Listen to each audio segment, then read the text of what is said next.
নমস্কাৰ প্ৰয়াসৰ এটি নতুন খণ্ড আৰু এগৰাকী নতুন অতিথিক লগত লৈ মই দেখে আপোনালোকক স্বাগতম জনাইছো নিশ্চয় থাম্বনেইল দেখি অনুমান কৰিব পাৰিছেই আজি মোৰ অতিথি কোন হয় তৰুণ প্ৰজন্মৰ এগৰাকী চিৰ পৰিচিত কণ্ঠশিল্পী সোশ্যাল মিডিয়াত যথেষ্ট চৰ্চিত এখন চিনাকি মুখ আমাৰ সকলোৰে মৰমৰ প্লাৱন ভূঞা আজি প্লাৱনৰ সৈতে গীত মাত কথাৰে মোৰ প্ৰয়াসৰ অনুষ্ঠানটো সজাবলৈ মই সাজু হৈছো আৰু আশা কৰিছো আপোনালোকে যাতে স্কিপ নকৰাকৈ আজিৰ সম্পূৰ্ণ ভিডিঅ'টি শেষলৈকে চায় সাম্য মৈত্ৰী বাণী শিৰত লৈ ৰূপান্তৰৰ ৰূপেৰে আগবাঢ়ি যোৱাই আমাৰ প্ৰয়াস আমাৰ প্ৰয়াস আমাৰ প্ৰয়াস স্বাগতম জনাইছো প্লাৱন তোমাক মোৰ নতুন অনুষ্ঠান প্ৰয়াসলৈ কি খবৰ তোমাৰ ভাল ভাল কেনেকুৱা লাগিছে আজি যেহেতু মিলা নাছিলে আজি মিলিছে অনুভৱ আনন্দিত হৈছো আপুনি নিমন্ত্ৰণ জনোৱাৰ কাৰণে ধন্যবাদ জ্ঞাপন কৰিছো ঠিক আছে আজি গীত মাত কথাৰে আমাৰ যাত্ৰাটো আমি আৰম্ভ কৰিম ফাৰ্ষ্টে তোমাৰ ভাল লগা এটি গীতেৰে অকমান গুণগুণাই শুনি লওঁ গীটাৰখন ইউজ কৰিব পৰা তুমি দাদাৰে এটি খুব ধুনীয়া গীত জুবিনদাৰ এটা ধুনীয়া গীত গাইছে উশাহৰ গভীৰ বিয়াহ আদৰৰ আচুৰ দিয়া তুমি যে পপিয়া তৰা আকাশৰ বুকুতি নৈ তুমি যে আৱৰি ধৰা ভিতৰে বাহিৰে তোমাতে আদি তোমাৰে ৰাম ৰাগী উঠৰে ত্ৰিষা দুহাতৰ উশাহৰ গভীৰ পিয়া তোমাতে লিখা জীৱনী তুমি যে পপিয়া তৰা আকাশৰ বুকুতি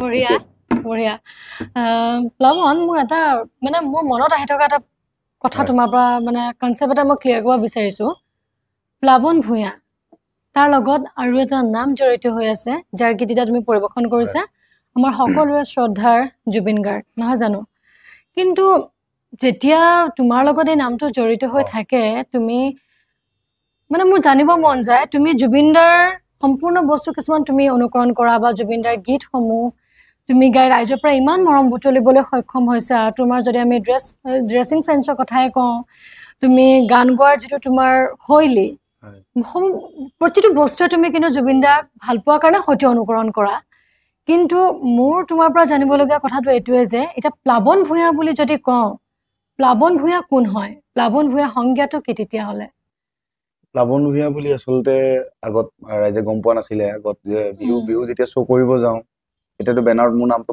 তাৰমানে কেতিয়াও লিখা নাছিলে আজি 2 বছৰ মানৰ পৰা এই নামটো পাবলৈ সক্ষম হৈছো এতিয়া এই নামটো ভগৱানৰ মানে কৃপাত আৰু প্লাৱন ভূঞা নামেৰে আজি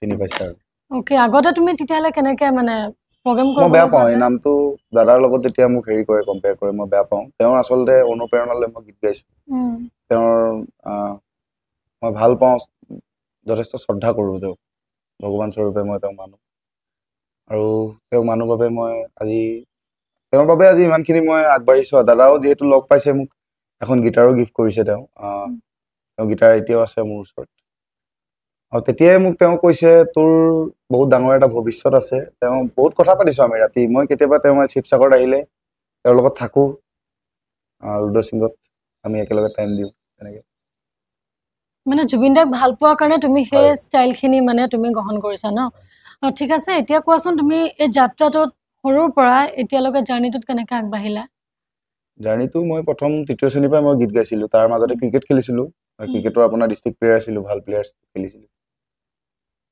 ক্ৰিকেট খেলাৰ মাজতে মানে গানটো বেছি মানে গানত বেছি মানে আগ্ৰহ আছিলে। ৰাপ আছিলে। ক্ৰিকেটটো মানে ইমান মই গুৰুত্ব দিয়া নাছিলোঁ।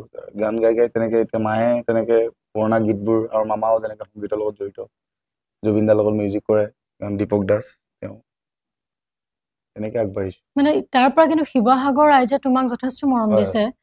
সেই তেতিয়াৰ পৰা এতিয়ালৈকে তোমাৰ আঁৰৰ মানুহ ব্যক্তি কেইগৰাকীমান যদি সুধো বা কোন হয় তেতিয়াহ'লে কি ক'বা?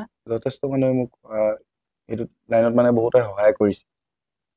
আজি মৰাণতো আছে কেইজনমান ব্যক্তি, এজন ৰুদ্ৰ গোহাঁই নাম, তেওঁ আপোনাৰ টাইফা ছেক্ৰেটাৰী হয়, আৰু তেওঁ যে বহুত সহায় কৰে। আৰু এইটো ক্ষেত্ৰত ভাস্কৰ দাৰ নামটো ল'বই লাগিব। ভাস্কৰ দাই যথেষ্টখিনি সহায় কৰিছে, ভাস্কৰ দাক কেতিয়াও পাহৰিব নোৱাৰোঁ।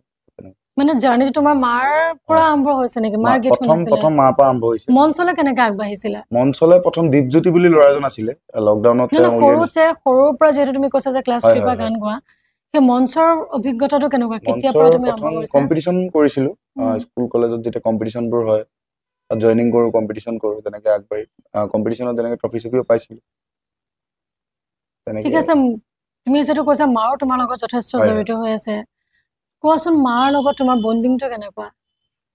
মাৰ লগত ভালেই আৰু মাতো প্ৰত্যেকৰ হয়, বাবে মা এটা শব্দই নহয়, কেৱল এটা বেলেগ এটা অনুভৱ। হয়। তেওঁৰ সৰুৰে পৰা যিহেতু যিখিনি ছাপোৰ্ট কৰিছে অকলে মোৰ লগত, আপোনাৰ তেওঁ ছাপোৰ্ট কেতিয়াও পাহৰিব নোৱাৰোঁ। আচলতে অকণমান খঙাল তেওঁ, কিবা অকণমান কথাতে তেওঁ কেতিয়াবা খং উঠি যায়, এইটো কথাত কেতিয়াবা অকণমান মই বেয়াও লাগে। আৰু তেওঁ যিখিনি মোক তেওঁ বহুত সহায় কৰিছে জীৱনত, গানৰ ক্ষেত্ৰত। গানখিনি তেওঁ চিলেকশ্যন কৰি দিয়ে ষ্টেজত। গান এইখিনিতে আৰু এটা কথা হয়, পাতিব বিচাৰিছো, সৰুতে মাহঁতে গীত গায় ন হয়, হয়, প্ৰত্যেককে। এতিয়া আমি যদি আমাৰ চাইল্ডহুডটো মনত পেলাও, হয়। মাহঁতে আমাক গীত শিকায় প্ৰত্যেকটো ল'ৰা ছোৱালীক গীত গাই শুনায়।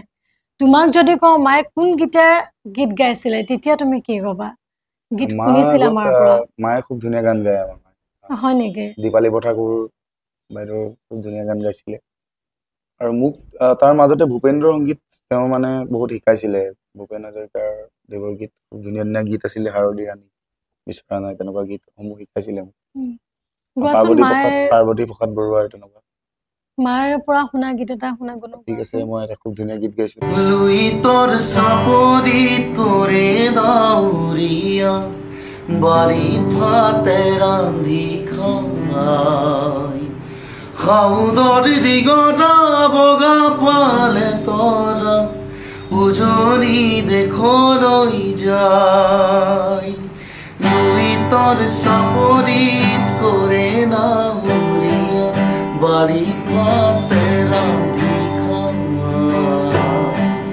সাউদৰ দিগৰা বগা পালে তৰা, উজনি দেশলৈ যায়, উজনি দেশলৈ যায়।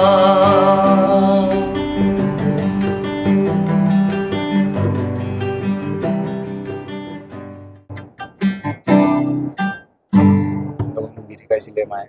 যিহেতু চোৱা প্লাৱন, এতিয়াতো যথেষ্ট কম্পিটিশ্যন হয় নে? সেই কম্পিটিশ্যনৰ যুগটোত যিহেতু তৰুণ প্ৰজন্মৰ বহুত শিল্পী এতিয়া আগবাঢ়ি আহিছে, সংগীতৰ চৰ্চা কৰি আহিছে, কিন্তু সেইসকলৰ লগত নিজক অকণ পৃথককৈ ফেচ ভেলু বুলি যিটো কয় ন, ফেচ ভেলুটো মেইনটেইন কৰিবলৈ বা বেলেগতকৈ অকণ পৃথক হৈ আগবাঢ়ি যাবলৈ কেনেকুৱা ধৰণৰ তোমাৰ প্ৰিপাৰেশ্যন কৰিব লাগে বুলি ভাবা? সাধনাৰ মাজে আগবাঢ়ি যাওঁ, তেনেকে সাধনাটো লাগিবই সংগীতত। আৰু ভাল ভাল গীত উপহাৰ দিম বুলি ৰাইজক, আজি যিহেতু শিৱসাগৰবাসী ৰাইজে ইমান আশীৰ্বাদ কৰাৰ বাবে আজি দুটাতকৈ এৱাৰ্ড পাব সক্ষম হৈছো। এইটো বছৰ 2টা এৱাৰ্ড ল'ব তেওঁলোকে, যিখিনি মৰম দিছে। তেনেকে ঠিক ধৰণে মই খুব ধুনীয়া ধুনীয়া গান লিৰিক্স লৈছো আৰু কম্পজিশ্যনৰ কাম আৰম্ভ কৰিছো। নিজৰ গান সৃষ্টি কৰিছা? নিজৰ গানত তেনেকে ৰাইজক আগবঢ়াই দিম। আৰু ৰিচেণ্টলি তোমাৰ কি কাম কৰি আছা এতিয়া? ৰিচেণ্টলি আপোনাৰ মই এটা খুব ধুনীয়া গান আছে, তেওঁৰ নাম বাসু দা। তেওঁ লিখিছে গীতটি আপোনাৰ অলপ ৰোমেণ্টিক টাইপৰ গীত লিখিছে, খুব ধুনীয়া গীত। মই গীতটি কম্পজিশ্যনৰ কাম কৰি আছো। এই গীতটি কৰিম আৰু দুৰ্গা পূজা আহি আছে, যিহেতু দুৰ্গা পূজাৰ বাবে মই গীত উপহাৰ দিম। ঠিক তেনেকে প্ৰতিটো মাহত, মানে ভাদ মাহ যেনেকে এতিয়া আমাৰ হৰিনামৰ নাম ধনী আহিব, তেনেকে মই কমলা গগৈৰ পৰা নাম আনিবলৈ চেষ্টা কৰিম। কম্পোজিশন কৰিম কাম কৰিছে নতুন গীত এটা অকমান শুনিলো তোমাৰ পৰা তোমাৰ নিজৰ সৃষ্টিৰ এটা ডালিমি গাইছো দেৱবৰ্তাই মিউজিক কৰিছিলে দেৱবৰ্তাই খুব ধুনীয়া মিউজিক তৰিবিৰে লগতে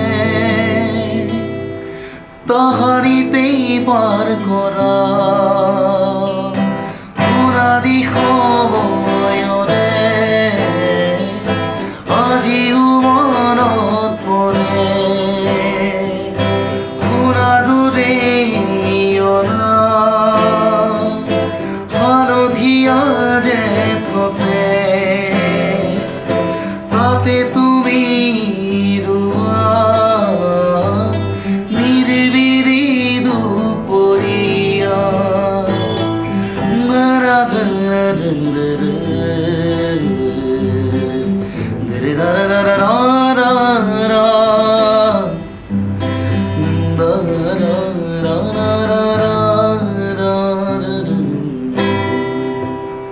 দেৱবৰ্তাই এটা খুব ধুনীয়া গীত উপহাৰ দিছিলে ডালিমি খুব ধুনীয়া মিউজিক কৰিছিলে আৰু যিহেতু স্পটিফাইত এই গীতটোৰ কাৰণে ব্লুটিকো লাগিছে হয় নেকি ভাল খবৰ কংগ্ৰেচুলেশ্যনছ থেংক ইউ আৰু দেৱবৰ্তাই যথেষ্টখিনি ভাল মিউজিক কাম তেওঁ কৰি আছে আৰু মোৰ যিমান গান আছে তেওঁৱে কৰিব বুলি আশা কৰিছো আৰু তোমাৰ নতুন নিজৰ সৃষ্টি বুলি যে কৈছা তুমি নিজে লিখা নে বেলেগ মানে সুৰ হেৰিখিনি মই কাম কৰা লিখাটো কাম এতিয়ালৈকে আৰম্ভ কৰা নাই হেঁপাহ আছে নে কেতিয়াবা নিজৰ গীত লিখা নিজে লিখি নিজে কম্পোজিশ্যন কৰাটো কেতিয়াবা বহুত ডাঙৰ এটা হেঁপাহ আছে আৰু যিহেতু এতিয়া বেলেগৰ পৰাই গান লৈ আছো আৰু কম্পোজিশ্যনটো যিমানটো পাৰো ভগৱানৰ কৃপাত নিজে কৰি আছা যিহেতু তুমি অলপ আগতে উল্লেখ কৰিছা যে ৰাইজৰ পৰা বহুত মৰম পাইছা দুটাকৈ মানে এৱাৰ্ড পাবলৈ সক্ষম হৈছা বয়স যথেষ্ট কম কিন্তু তাৰ মাজতো তুমি ইমানখিনি ৰাইজৰ যে মৰম পাইছা দায়িত্ব বাঢ়িছে নিশ্চয় ৰাইজৰ প্ৰতি হয়নে নহয় তো সাংস্কৃতিক জগতখনত যেতিয়া নামিছা গতিকে এই দায়িত্ববোধখিনিও তোমাৰ আছে কেনেকে ভাবিছা সেইখিনি তুমি কেনেকে আগবঢ়াই নিম বুলি ভাবিছা ৰাইজৰ যিহেতু মৰম অজস্ৰ পাইছা দায়িত্ব পাইছা যিহেতু শিল্পী বুলি তোমাক ক'ব খোজা নাই বৰ্তমান কাৰণ শিল্পী এটা ডাঙৰ শব্দ নহয় জানো কিন্তু হ'লেও তোমাৰ এই সাংস্কৃতিক জগতখনত গীতৰ জৰিয়তে তুমি কেনেকে সমাজৰ কাৰণে আগবাঢ়িম বুলি ভাবিছা নতুন নতুন গীত তেওঁলোকক উপহাৰ দিম আৰু তেওঁলোকে ৰাইজক আচলতে বেয়া পোৱা কামটো কেতিয়াও কৰিব নালাগে আৰু যেনেকে আজি প্ৰায়ভাগ শিল্পী ক্ষেত্ৰত দেখি থাকো মানে গায়কৰ ক্ষেত্ৰত কিছুমান আপোনাৰ অহংকাৰী থাকে ফটোকপি মাৰিব আহিলেও তেওঁলোকে মানে অলপ ইগনোৰ কৰে সেইবোৰ ক্ষেত্ৰত অলপ বেয়া পাওঁ তেনেকুৱা টাইপ নহয় আচলতে যিমানখিনি প্ৰগ্ৰেম কৰি পইচা পাওঁ অন্ধাশ্ৰমত বা কিবা কৰে এনেকুৱা মই অকণমান শান্তি পাওঁ আনক বিলাই মানে সেইখিনি কৰি মই বেছি ভাল পাওঁ ৰাইজৰ লগত থাকি সময় কটাই বেছি ভাল পাওঁ তেনেকুৱা ধৰণৰ কাম আছে আৰু বয়স আকৌ কৈছো বয়সটো যথেষ্ট কম তোমাৰ কেতিয়াবা ভাবিছানে উপাৰ্জনৰ পথ গীতৰ বাহিৰেও বেলেগ এটা ল'ম বুলি ঘৰতো চাকৰিৰ কথা কৈ থাকে বাৰু মাজতে তথাপিও চাওঁচোন এতিয়া ভগৱানে কিয় পঢ়িব লৈছো এইবাৰ পাছ কৰিছো ছেকেণ্ড ইয়াৰ চাৰ্টাৰ্ড একাউণ্ট কৰিব লৈছো যদি ভাল কৰে হ'ব তাৰ মাজত সেইখিনি মেইনটেইন কৰাটো কিন্তু সহজ নহয় কেনেকে মিলাবা অকমান যেহেতু কমাৰ্চৰ ষ্টুডেণ্ট অকমান একাউণ্টেঞ্চিখন টাইম দিব লাগে এইখন অকণ পঢ়িলে বাকীখিনি একো না বাৰু ইমান স্কুলিং ক'ত আছিলে মই শিৱসাগৰ চৰকাৰী উচ্চতৰ মাধ্যমিক বহুমুখী বিদ্যালয়ৰ ছাত্ৰ আছিলো হাই ছেকেণ্ডাৰী তাৰপৰা মেট্ৰিক পাছ কৰিছো তাৰপৰা হাই ছেকেণ্ডাৰী পাছ তাৰপৰা হাই ছেকেণ্ডাৰী আছিলে ঠিক আছে এতিয়া তুমি যিহেতু জুবিন দাৰ কথা কৈছা জুবিন দাৰ লগত কিবা মেমৰেবল মমেণ্ট কি আছে তোমাৰ দাদাৰ লগত আচলতে খুব এটা ক্লোজ মই তেওঁ মোক বিয়াত যথেষ্টখিনি মৰম কৰে তেওঁ মই ঘৰত যাওঁ জোনালীত নতুনকৈ এতিয়া ষ্টুডিঅ' খুলিছে ষ্টুডিঅ'ত গাইছা গান গাইছা নেকি ষ্টুডিঅ'ত দাদাৰ লগততো এতিয়া দাদাই গান গাব কৈছে চিনেমাত তেওঁৰ লগত নতুন গান আহিব বুলি মই আশা কৰিছো আৰু কম দিনৰ ভিতৰত ৰাইজক উপহাৰ দিম দাদাই কৈ থৈছে আহক সেইটো দিন আমিও আশা পালি আছো আৰু দাদাৰ এতিয়া যিখন চিনেমা আহি আছে অকণমান বিজি আছে তেওঁ বহুত দিন তেওঁৰ লগত যোৱা নাই লাষ্ট ইয়াৰ আপোনাৰ ষ্টেজত গান গাইছিলো তেওঁৰ লগত বটিয়াপাৰ তুমি ষ্টেজত গীত গোৱাৰ কথা যিহেতু কৈছা তোমাৰ জীৱনৰ মঞ্চত মানে প্ৰথম গীতটো কোনটো পৰিৱেশন কৰি বহুত মৰম পাবলৈ সক্ষম হৈছিলা প্ৰথম গীতটি মই আপোনাৰ জুবিন দাৰ আছিলে কাৰ পৰশ এই গীতটি মই গাইছিলো কোন ক্লাছ আছিলে তেতিয়া তোমাৰ মোৰ আপোনাৰ তেতিয়া মই ক্লাছ 7 মানত আছিলো মই কাৰ পৰশ তেতিয়া মই ষ্টেচন চাৰিআলি মেডাম মেফিত এটা শ্ব' আছিলে সেইটো শ্ব'ত মোক প্ৰথম 51 টকা দিছিলে সেইটো শ্ব'ত মই আজিও বাৰ্তালাপতে হওক অজান্ত্ৰিকতে হওক মই কৈছো প্ৰথম কাৰ্পৰক গীতটি গাইছিলো, তাৰপৰা প্ৰথম কিন্তু ভূপেন্দ্ৰ সংগীত গাইছিলো। বা কাৰ্পৰক গীতটো আটাইতকৈ মোৰ প্ৰিয় আছিলে। এই গীতটো মই কেতিয়াবা এৰা নাছিলো। সেই গীতটোৰ পৰাই আজি মই গান গাবলৈ জুবিন দাক শুনিম নেকি? ঠিক আছে। বুজিছাগে পুৱা তুমি বুজি পাওঁচোন আমি কাৰ পৰশ কাৰ উশাহ আৰু কাৰ শুবা কাৰ তিতা মিঠা এষাৰি মাত জীয়াই থাকিবলে লাগে আমাৰ।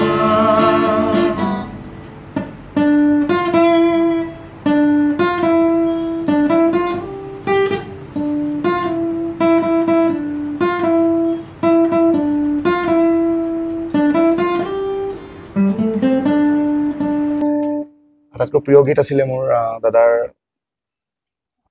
গীতবোৰ অলপ অলপকে গাইছিলো। মই লাষ্টত মই দীঘলকে গাই দিম বাৰু। মঞ্চৰ কথা যেতিয়া কৈছে আৰু এটা কথা কৈছো হা, ৰিচেণ্টলি কিন্তু শিল্পীসকলে যেতিয়া গীত পৰিৱেশন কৰিবলৈ গৈছে বিহুত যথেষ্ট বিতৰ্ক হৈছে।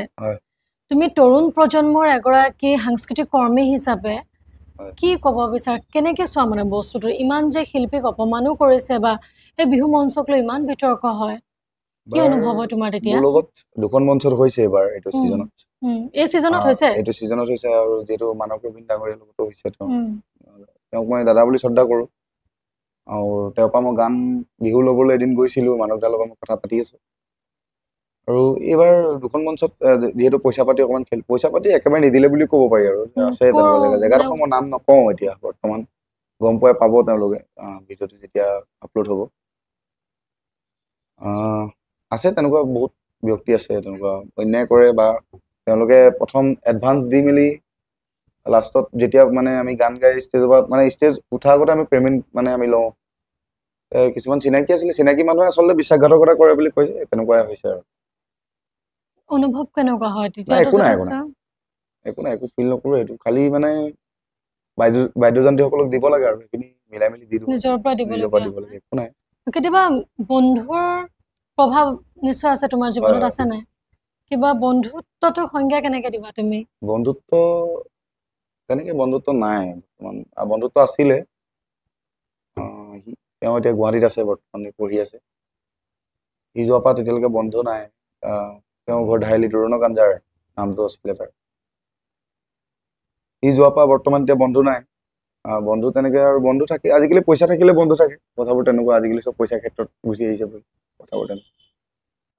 যিহেতু তুমি কৈছা যে পইচা থাকিলেহে সকলো সম্বন্ধ হয়, সম্বন্ধবোৰ যে আজিকালি ইমান থুনুকা হৈ গৈছে, নিজৰ আত্মীয়ক বিশ্বাসঘাতকতা কৰে, সেই বস্তুবোৰ তুমি কেনেকে চোৱা? কেতিয়াবা ফিল কৰোঁ ঘৰত, মানে পইচা থাকিলে আজি মোৰ ওচৰত আহে, এই আমুকত পাৰ্টি খুৱাব লাগে কিবা, তেনেকুৱা বহুত বন্ধু আছে। কাম নাই জীৱনত, সেইকাৰণে অকলে থাকোঁ, যিমান পাৰোঁ অকলে থাকিবলৈ চেষ্টা কৰোঁ। গীতৰ মাজত মানে প্লাবন থাকে। ভাল পাওঁ। ঠিক আছে, আৰু এটা কথা ইয়াত আহি যায়, যিহেতু তুমি চেলিব্ৰিটি ন, মানুহৰ মানে ৰাইজৰ পৰা যথেষ্ট মৰম পোৱা, কিন্তু সেই ক্ষেত্ৰত কিন্তু আজিকালি প্ৰতিগৰাকী যিহেতু গ্লেমাৰাছ ব্যক্তিয়ে ছ'চিয়েল মিডিয়া হেণ্ডেলিংটো যথেষ্ট গুৰুত্বপূৰ্ণ এটা কথা হৈ পৰে। তুমি নিশ্চয় মানে গীতৰ অনুষ্ঠানসমূহ ছ'চিয়েল মিডিয়াত দিয়া, এটা গীত কৰিবা, গীতৰ লগত তুমি সেইটো এটা ভিডিঅ'জ লগতো জড়িত হ'বলগীয়া হয়। সেই বস্তুটো ছ'চিয়েল মিডিয়া হেণ্ডেলিং বস্তুটোত তুমি কেনেকে চোৱা, কেনেকে মেইনটেইন কৰিবা? যিমান মানে কিছুমান গীতত বেয়া কমেণ্টো আহে নহয়, ষ্টেজ শ্ব' এটা যদি আপলোড কৰোঁ, তাত বেয়া কমেণ্টবোৰ আশীৰ্বাদ বুলি ভাবোঁ। যিমান বেয়া কমেণ্ট কৰে সেইবোৰ মই ভাল পাওঁ। মানে তেওঁলোকে যিমান বেয়া কমেণ্ট দিয়ে, বেয়া কমেণ্ট দিলেতো ভালেই পাওঁ আৰু, বেছি বেয়া নাপাওঁ। আৰু তাৰ বাবে বেয়া কমেণ্ট বেছি নাহে, 30%, 20% ইমান আহে 100%ৰ ভিতৰত। কমেণ্টটো দিয়ে আৰু মানুহে কি কৰিব এতিয়া এনেকৈ। আৰু ছ'চিয়েল মিডিয়াৰ জৰিয়তে আৰু যে টকা উপাৰ্জন কৰিব লাগে বুলি ভিডিঅ'টো আপলোড দিওঁ, তেনেকুৱা নহয়। ৰাইজৰ মৰম পাবৰ কাৰণে ভিডিঅ'টো আপলোড দিওঁ। আচলতে কিমান ভিউজ পাওঁ, ৰাইজে কিমান মৰম দিছে ভিডিঅ'টো চাওঁ। তোমাৰ নেক্সট কিবা প্ৰজেক্ট আহি আছে নেকি নতুন? যিহেতু কৈছে মানে ভিডিঅ' কৰিবলৈ তুমি চেষ্টা কৰিবা নেকি? আজিকালি যথেষ্ট ভিডিঅ'টো। এইটো গান ভিডিঅ' কৰিম বুলি আমি আগবাঢ়িছোঁ। কোনটো গান? যিটো নতুন গানটো আহিব, মই কম্প'জিশ্যন কৰি আছোঁ, এতিয়ালৈকে কমপ্লিট হোৱা নাই। তুমি আজিৰ যিসকল তৰুণ প্ৰজন্মই সংগীতৰ জগতখনত আগবাঢ়ি যাব বিচাৰে, সেইখিনিক ভৱিষ্যতটো কেনেকে দেখা তুমি? যিহেতু আগতেও মই এইডোখৰত তোমাৰ লগত পাতি গৈছোঁ যে প্ৰতিযোগিতা যথেষ্ট হৈছে, সেই প্ৰতিযোগিতাৰ দৌৰখনত তৰুণ প্ৰজন্মই যেতিয়া গীতক এজ এ পেশ্যন হিচাপে আগবাঢ়ি প্ৰফেশ্যন হিচাপে লৈ যায় সেই বস্তুটো তুমি ভৱিষ্যত কেনেকুৱা দেখা আচলতে যিমান কষ্ট কৰিম আৰু সিমান মানে ফল পাম বুলি আশা কৰোঁ কষ্ট নকৰিলেতো একো ফল নাপাম আৰু যিহেতু ৰাইজে মৰম দিব লাগিব এইখিনি আৰু মই যিহেতু আচলতে ভদ্ৰতাটো খুব ডাঙৰ বস্তু ৰাইজৰ মাজত ভদ্ৰতাটো গান গাই থকাৰ অৱস্থাত নিজৰ বডি লেংগুৱেজ বা মুখৰ যিবোৰ কিছুমান ব্যৱহাৰ থাকে আচাৰ ব্যৱহাৰ আমাৰ ভাল হ'ব লাগে সেইখিনি প্ৰতিগৰাকী শিল্পীৰ কথা সুধিছো হয়, যিসকল হয়। তোমাৰ জেনেৰেশ্যনৰ বা আমাৰ জেনেৰেশ্যন যিসকল য়ং জেনেৰেশ্যনছ সেইখিনিয়ে ভৱিষ্যতটোক তুমি কেনেকুৱা দেখা যিহেতু কম্পিটিশ্যনটো বহুত বেছি টাফ হৈ গৈছে হয় কেনেকৈ চাবা সেইটো ভাল গান কৰি যাম আৰু তেনেকুৱা ভাল গান কৰি যাম ভাল যিমান মানে পাৰোঁ সিমানে ভাল গান কৰি যাম ৰাইজৰ মাজত দি যাম ভগৱানে যদি তেওঁ আৰু দিয়ে দিব আৰু সপোন দেখিছিলা নে প্ৰথমতে সপোনৰ কথা যেতিয়া ক'লা হয় সৰুতে যেতিয়া স্কুলত সোধে ন কি হবা তেতিয়া তুমি কি বুলি কৈছিলা প্ৰথম গানৰ কথাই পাতিছিল তুমি সৰুৰ পৰাই গানৰ কথাই গানৰে পাতিছিলা কালচাৰেলৰ কথাই পাতিছিল গানেই গাওঁ বুলি মানে মই ডাঠি লৈছিলোঁ আৰু সৰুৰ পৰাই হয় যিহেতু জুবিন দাৰ তুমি অনুগামী কৈছা জুবিন দাক তুমি ভগৱান হিচাপে মানা সঁচাকৈ জুবিন দাৰ এনেকুৱা কিছুমান গান আছে যিবোৰ গান শুনিলেই আমি ৰাতি যেতিয়া আমি মূৰটো গাৰুত থওঁ লাইটটো অফ কৰোঁ চকুকেইটা মুদি দিওঁ তেতিয়া এটা গান লগাই লৈ আমি টোপনি যাওঁ জুবিন দাৰ এনেকুৱা কিছুমান গীত আছে যিবোৰ আমাৰ মনটো বেয়া লাগিলেও সেই গীতসমূহ শুনো মনটো ভাল লাগিলেও আমি বহুত বেছি ফূৰ্তি লাগিলেও কিছুমান গান শুনো এনেকুৱা কিছুমান গান আছে যেতিয়া বৰষুণ চিপচিপা বৰষুণ দি থাকে আমি আমাৰ লগত নিজৰ আপোনজনক বহুৱাই লওঁ লং ড্ৰাইভত যাওঁ আৰু কিছুমান গীত শুনি যাওঁ সেই গীতসমূহ এনেকুৱা আছে যে আমি নিজকে বিলীন কৰি দিওঁ নিজক বিচাৰি পাওঁ কি আছে আচলতে সেই জুবিন দাৰ গীতসমূহ মানে কিয় আমি ইমান বেছি ভাল পাওঁ আমি নিজক ইমান কিয় বেছি বিলীন কৰি দিব পাৰোঁ কি ভাবা বাৰু তুমি মোৰতো আটাইতকৈ বিলীন হোৱা গীত এটাই গীত আছে মেঘৰ বৰণ মই আটাইতকৈ যিখিনি লিৰিক্স গীতটিৰ আপুনি শুনিব এদিন ৰাতি আপুনি কয় খুব গীতটি মানে আটাইতকৈ বহুত প্ৰিয় মোৰ গীতটো আৰু মই য'তে লং ড্ৰাইভত হওক বা মই গানটো ইয়াৰ পৰা যদি গুৱাহাটী শ্ব' কৰিব যাওঁ এই গীতটিয়ে মোৰ থাকে বোকাখাটলৈকে এইটো গানেই লাগিব শিৱসাগৰৰ পৰা তাৰপৰা বেলেগ বেলেগ গান লাগিব তেওঁ সেই গীতটি মই আটাইতকৈ বেছি প্ৰিয় তেওঁ সেই গীতটি মই গাওঁ ৰাতি শোৱা টাইমতো শুনো বহুত ভাল পাওঁ তেওঁ কথাৰখিনি যিখিনি সেইখিনি কেতিয়াও অতুলনীয় ন তুলনা কৰিব নোৱাৰি গোৱাচোন তেনেকুৱা গান এটা মেঘৰ বৰণে গাইছো খুব ভাল পাওঁ তোমাৰ নীলিম কথাৰ দৰে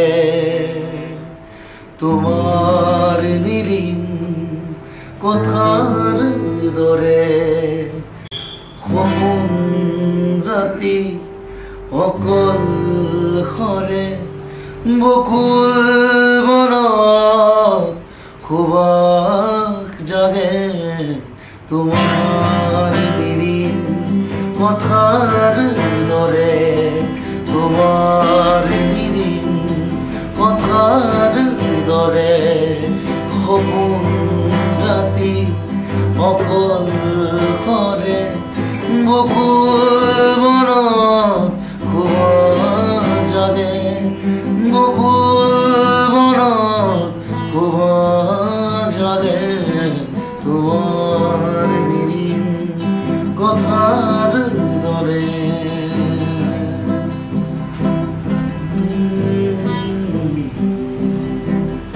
উঠি ভাসি যায়